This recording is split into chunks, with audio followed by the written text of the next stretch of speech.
معرکہ احد میں صحابہ رضی اللہ تعالیٰ عنہ کی جان نثاری سے بہت سے لوگ حضرت علی رضی اللہ تعالیٰ عنہ غزوہ احد میں مسلمانوں کو کچھ شکست کا سامنا ہوا۔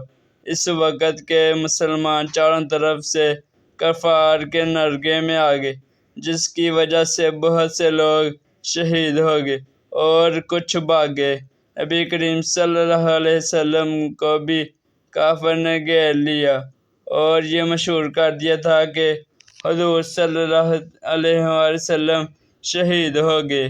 صحابہ کرام رضی اللہ تعالیٰ اس خبر سے بہت پریشان ہوئے اور اسی وجہ سے بہت سے ادھر ادھر متفرق ہو گئے۔ حضرت علی کرم اللہ وجہہ فرماتے ہیں کہ کفار نے جب مسلمانوں کو گھیر لیا اور حضور صلی اللہ تعالیٰ علیہ وسلم میری نظر سے اوجھل ہو گئے تو میں نے آپ صلی اللہ تعالیٰ علیہ وسلم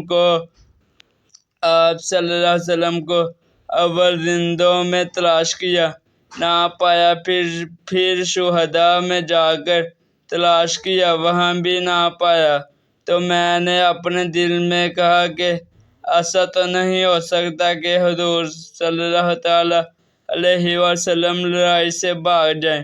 بظاہر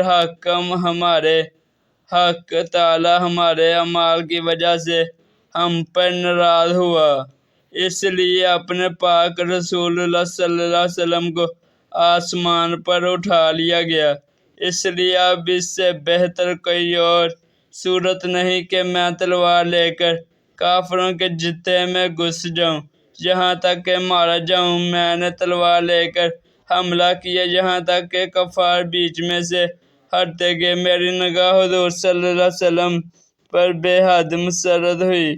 میں نے سمجھا کہ اللہ تعالیٰ نے ملائکہ کے ذریعے اپنے محبوب صلی اللہ علیہ وسلم اس کی حفاظت کی۔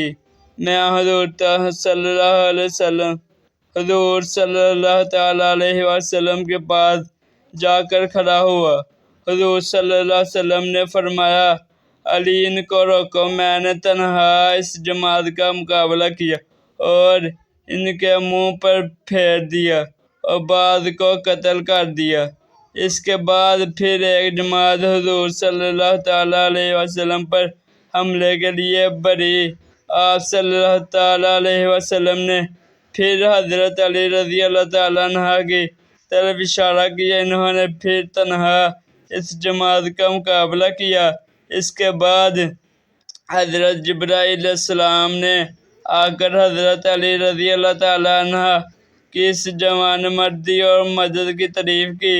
حضور صلی اللہ علیہ وسلم نے فرمایا، انا منی وانا منہ، بے شک علی مجھ سے ہے اور میں علی سے ہوں، یعنی کمال اتحاد کی طرف اشارہ فرمایا تو حضرت جبرائیل علیہ السلام نے عرض کیا وانا منکم، اور میں تم دونوں سے ہوں۔